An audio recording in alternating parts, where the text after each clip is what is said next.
అందరికీ నమస్కారం. మా ఊరి కథలు ఛానల్కు మీ అందరికీ నా ఆత్మీయ స్వాగతం. నేను మీ పత్తిపాటి రూపలత, తిరుపతి.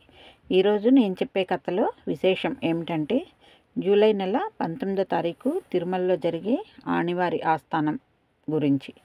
అసలు ఆనివారి ఆస్థానం అంటే ఏమిటి, అది ఎందుకు చేస్తారని మనం ఆలోచిస్తే, ఈ భూమండలాన్ని రారాజు చక్రవర్తి అయిన తిరుమల ఏడుకొండల స్వామి కదా, అందుకే ఆ స్వామిని రాజమన్నార్ అని కూడా పిలుస్తారు.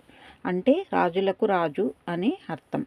ఈ కార్యక్రమం జరపడం కోసం ఆ రోజుకు ముందు వచ్చే మంగళవారం నాడు కోయిల్ ఆళ్వార్ తిరుమంజనం సేవ నిర్వహిస్తారు. అంటే ఆలయ శుద్ధి కార్యక్రమం.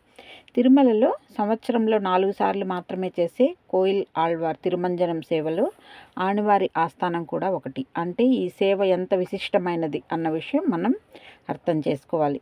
ఈ నెల 9వ తేదీన కోయిల్ ఆళ్వార్ తిరుమంజనం సేవ జరుగుతుంది. ఇక విశేషం చెప్పుకుందాం. గర్భగుడిలో మూల విరాట్తో పాటు 4 శ్రీనివాసుని రూపాలు ఉంటారని తెలుసుకున్నాం కదా. వారిని 5గురిని కలిపి పంచబేరాలు అని పిలుస్తాం. నేను నా ముందు వీడియోల్లో ఈ పంచబేరాల గురించి చెప్పి ఉన్నాను.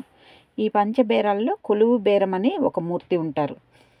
ఈ ఆనివారి ఆస్థానం రోజు ఆ కొలువు బేరం లేదా కొలువు శ్రీనివాసమూర్తిని ఆస్థాన మండపంలో సింహాసనం మీద కూర్చోబెట్టి ఎదురుగా వేద పండితులు నిలబడి పూజాధికాలు నిర్వహించి ఆపై తిరుమల ఆలయం యొక్క రాబడి వినియోగం ఎంత ఏమిటి అన్న విషయం స్వామికి విన్నవిస్తారు. అంటే తిరుమల ఆలయానికి ఎంత ఆదాయం వచ్చింది, ఎంత ఖర్చు జరిగింది, ఎక్కడ ఏమి ఖర్చు పెట్టారు అన్న విషయాలు అన్నిటినీ స్వామికి సవివరంగా విన్నవించుకుంటారు.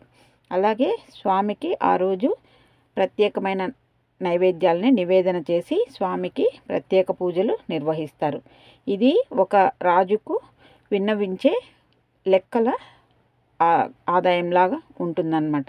కాబట్టి ఈ ఆనివారి ఆస్థానం అంటేనే లెక్కలు చెప్పడం అని అర్థం కదా. అలా స్వామికి లెక్కలన్నీ వివరిస్తారు ఆ రోజు. అంటే ఇది ఎంత అందంగా ఉంటుందో చూడండి. ఇది ఆగమ శాస్త్రంలో పెద్ద తంతు కూడా. అలాగే ఇది చాలా ముఖ్యమైన పండుగ. మాకు తిరుమలలో స్కూళ్ళకు ఆ రోజు సెలవు కూడా. అంటే తిరుమల క్యాలెండర్ ప్రత్యేకంగా ఉంటుంది కదా, మిగతా స్కూల్స్కి ఉండదు. తిరుమల టీటీడీ బళ్ళకు మాత్రమే ఉంటుంది.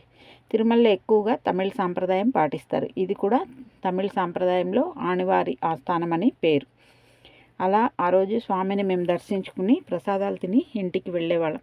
చాలా అందమైన ఆనివారి ఆస్థానం అంటేనే ఆ రోజు చాలా చాలా బాగుంటుంది. ఆలయం అంతా అందంగా అలంకరించి ఆ రోజు కొలువు శ్రీనివాసమూర్తిని బయటకు తీసుకొచ్చి ఆస్థాన మండపంలో కూర్చోబెట్టి పూజాధికాలు నిర్వహించి స్వామికి ఇచ్చే లెక్కలు, జమ, ఖర్చుల వివరాలు అన్నమాట అవన్నీ.